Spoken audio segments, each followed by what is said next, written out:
Hello everyone.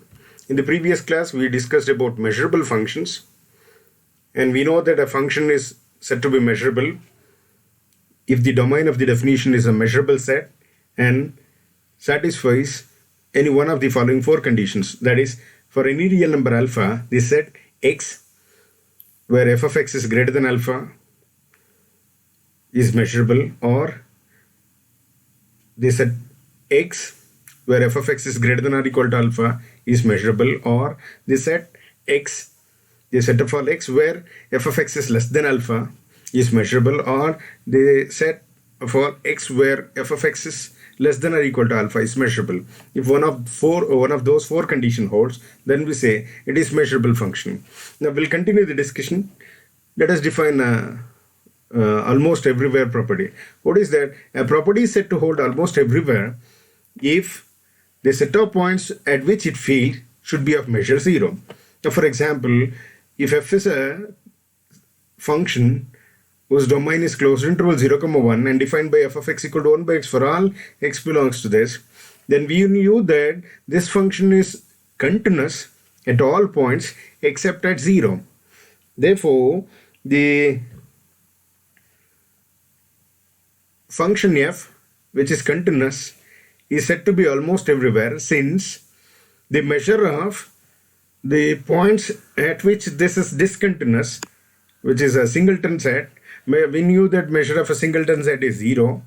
Therefore, this is satisfying the conditions of this definition. Therefore, this property that is continuous in the domain is almost everywhere. Similarly, f equal to g almost everywhere if f and g have the same domain, and wherever they fail, if it is of measure 0, then we say it is equal almost everywhere. Now let's move on to a theorem. If f is a measurable function and f equal to g almost everywhere, then we have to show that g is also measurable. Now let us consider set E, which consists of values x, which are from real number r, which satisfies the condition that f of x is not equal to g of x. So, by the definition of almost everywhere, since they are given f equal to g almost everywhere, f and g must have same domain, and wherever they fail, that is f of x is not equal to g of x, for such set, the measure should be equal to 0. Therefore, measure of E should be equal to 0 by this definition, and they are given f equal to g almost everywhere. Now, let us consider the set of all x where g of x is greater than alpha. Now here, there are two possibilities are there.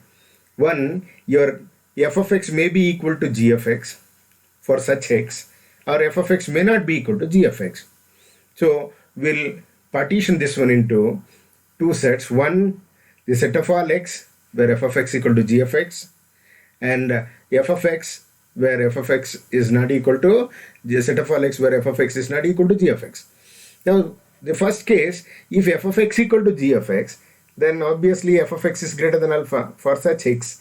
So, set of all those x where your f of x equal to g of x and it is greater than alpha from this union set of all those x where f of x is not equal to g of x. Here, you should note that when f of x is not equal to g of x, your g of x may be greater than alpha for such x, or your g of x may be less than alpha or may be equal to alpha also. But we want those x where your g of x is greater than alpha. But since f of x is not equal to g of x, such x has been collected in E. Therefore, those x which are coming from E with g of x greater than alpha will include that, and will remove those x from E where your g of x is less than or equal to alpha. So this gives you again although set of all x where g of x is greater than alpha. Now you should note that your f is measurable function. Therefore, for x where f of x is greater than alpha is also measurable by the definition of measurable functions. So since this is measurable, and you should note that this set is subset of this set is also a subset of this, and both are subsets of the sets whose measures are 0. Therefore, these are also measurable. Hence, whole of this becomes a measurable. That means this set is measurable. Therefore, your function g is also measurable. This completes the proof. Now, we'll define characteristic function. Suppose a is any subset of a real number set. Then the characteristic function chi a, this set a, is a function defined by chi a of x equal to 1 provided x is in the set A and 0 if x is absent from the set A. So this is our characteristic function over A. Now note that collection of all those x where x is any real number, chi a of x greater than alpha will be equal to, here there are choices are there for alpha. Suppose if alpha lies in between 0 and 1, including 0 and 1. Now question is, if it is in between 0 and 1, if it is in between 0 and 1. Now the question is,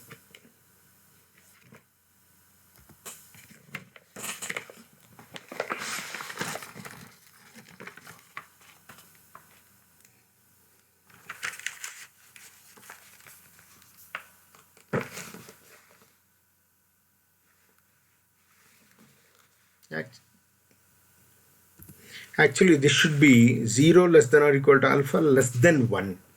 So closed at 0 and open at 1. Now here you should note that your alpha is greater than 0 and it is less than 1. So here this alpha is positive, and collection of all, you should note that your chi a of x equal to 1 if x is in A and 0 if x is not in A.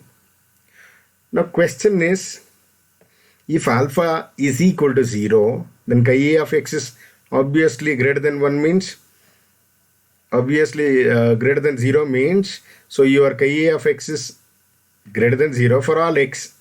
So this x, if you want to get a positive value, then your x should be in A. So all those for whenever it is equal to 0, you will get all those x which are from A only. And if it is greater than 0 and less than 1, you note that if it is greater than 0 and less than 1, chi a of x will be a value which is either equal to 0 or 1. So you are saying that this is greater than 0 and it is less than 1. So chi a of x is greater than 0 means it should be equal to 1, but it is not equal to 1. Therefore you will get no element at all for this, for the other case. But for the first one, x belongs to this. Therefore chi a of x is greater than alpha implies this should be equal to collection of all those x which are coming from A. So this is set is simply A when alpha lies in between 0 and 1, including 0, excluding 1. Now, suppose alpha is negative. Alpha is negative. We knew that chi a of x is either 1 or 0. So this can take value 1 or 0. But all those 1 or 0 are always greater than a negative number. You take any real number, for such real number, this is always true. Therefore, if alpha is less than 0, for all those x which are coming from real number set, this is always true because chi a of x is 1 or 0. So 1 or 0, both are greater than negative number. This is true for all real number. Therefore, this set becomes set of all real numbers. And if alpha is greater than or equal to 1, if alpha is equal to 1, your chi a of x should be greater than 1. But we know that chi a of x can take either 1 or 0. 1 cannot be greater than 1 and 0 will never be a greater than 1. Therefore, we don't have any x which satisfies this condition when alpha is equal to 1. If it is failing for alpha equal to 1 itself, then for alpha greater than 1, this is never true because it is maximum value for this is 1. It can take 1 or 0. So 1 or 0 can never be greater than 1. Therefore, none of x satisfies this condition. Therefore, this is empty. So depending on the choice of alpha, we are going to get 3 of this. And you should note that we knew from the earlier results that empty set and whole set, that is real number set, are measurable. So if A is also measurable, then in any of the case, this becomes a measurable set. So the function chi A is measurable if and only if A is measurable. Thus, the existence of a non-measurable set implies the existence of non-measurable function. So we have proved in one of the class that we can construct a non-measurable set. Similarly, in the same fashion, we can construct a non-measurable function. So if this is non-measurable, then this is also non-measurable. That's it. Now, simple functions. A real valued function is called a simple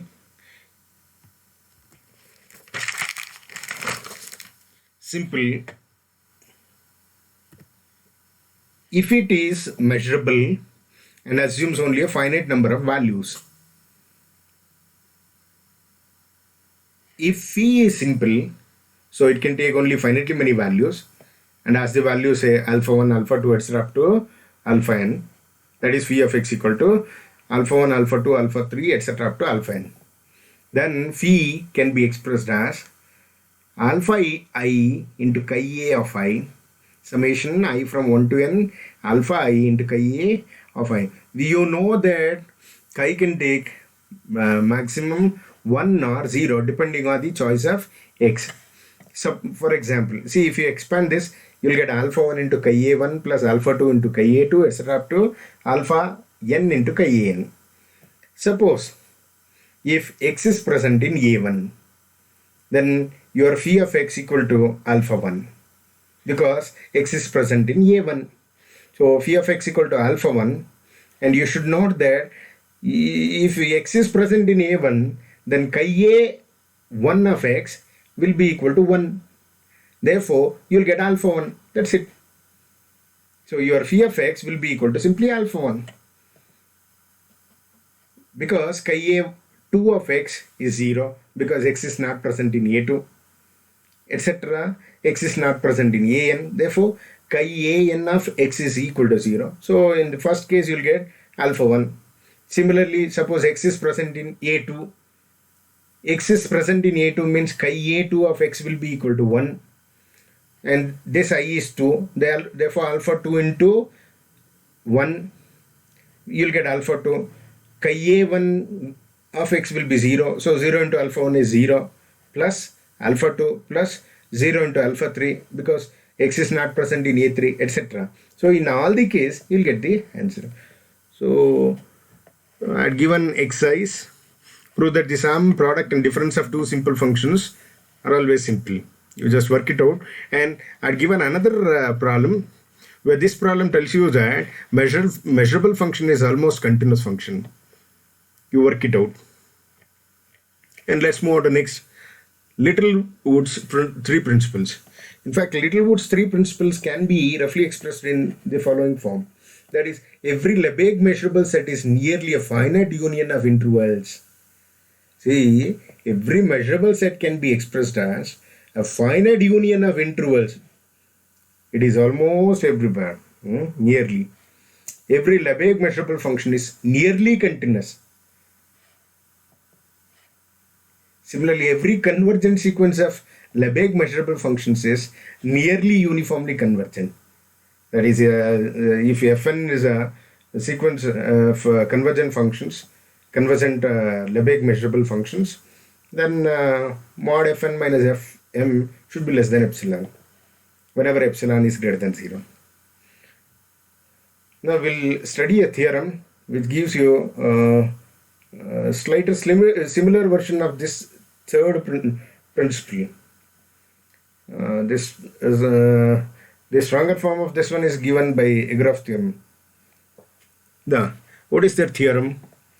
Suppose if E is a measurable set of finite measure and sequence Fn is a sequence of measurable functions defined on E,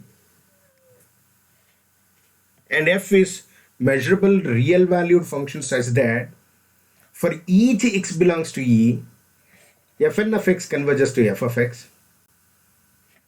then given epsilon greater than 0 and delta greater than 0, we can find a subset of E with measure of A less than delta and an integer, in fact this is positive integer, such that for those x which are not in A and for all n greater than or equal to n, your mod fn of x minus f of x is less than epsilon. So every convergent sequence of measurable functions is nearly uniformly convergent. That is mod fn of x minus f of x is less than epsilon. Slightly similar to this result. Now let's prove this one. Let us call Gn. This Gn consists of elements of E only. Those elements for which this function, this condition is failing. That is fn of x minus f of x is greater than or equal to epsilon. And set your E capital N is equal to union of those Gn's where your n starts from capital N to infinity.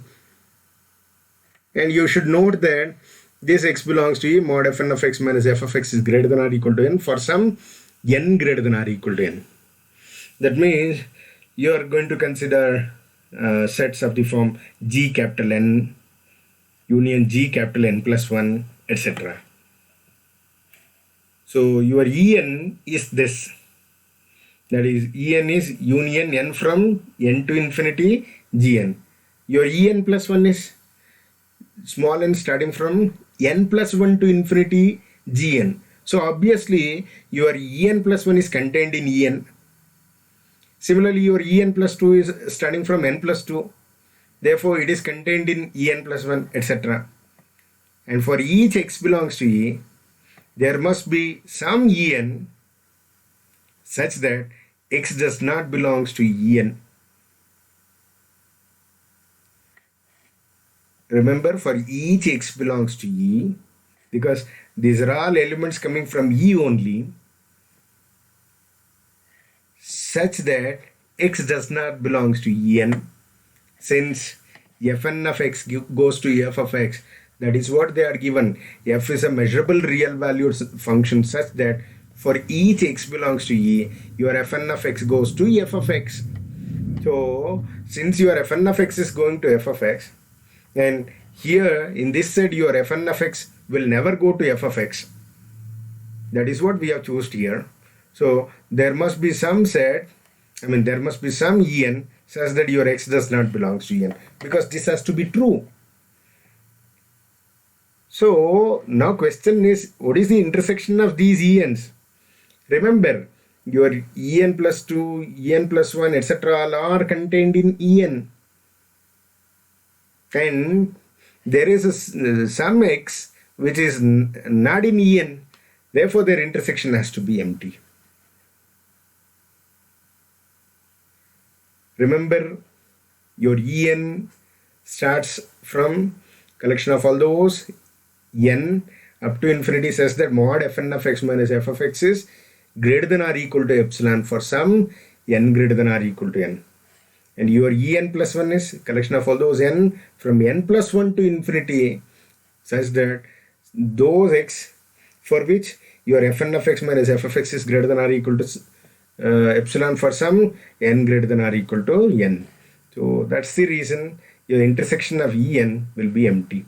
Now we knew by theorem, by earlier results, that m intersection of En is nothing but limit as n tends to infinity men. But intersection is empty, therefore measure of empty set is 0. So we have proved that limit as n tends to infinity men goes to 0. So now we can define by using the definition of limit. For every epsilon greater than 0, there exists an integer n such that your men is less than delta. But what is your En? Measure of such a set of all x belongs to E, where mod fn of x minus f of x is greater than or equal to epsilon for some n greater than or equal to n is less than delta. Now you assume this set as your A, then your measure of A is less than delta. And what is the complement of this? The complement of this is collection of all those x's coming from E Here your f of x is, when fn of x minus f of x is greater than or equal to epsilon for some n greater than or equal to n. Complement means your mod fn of x minus f of x will be less than epsilon for all n greater than or equal to n. Complement. That is, x does not belongs to a. This is your a. So your x is not in a means x should be in a complement. Then your mod fn of x minus f of x is less than epsilon. This completes the proof. Now, the next definition is, if there is a subset B of E with measure of B is 0 such that Fn tends to F pointwise. So Fn tends to F pointwise on E minus B. Then we have to show that, then we say that Fn tends to F almost everywhere on E. Now the following theorem is a slight modification of the above theorem. What is that? Same, E is a measurable set of finite measure and a collection of all Fn, which is a sequence of measurable sets defined on E and converges to F almost everywhere. That is the slight change when compared to that theorem. Then given epsilon greater than 0 and delta greater than 0, there is a set A which is subset of E with measure of A less than delta and an integer capital N such that for all x does not belongs to A and for all n greater than or equal to n, we have to show that Fn of x tends to f of x. Okay. Now let's prove this one. Let us collect all those B, which is collection of all those x coming from E, with the condition that your Fn of x does not goes to f of x. No need of this modulus. Fn of x does not goes to f of x. That is, your Fn of x minus f of x is greater than or equal to epsilon. That is what the condition. Since they had given Fn converges to f almost everywhere, let us define En, which is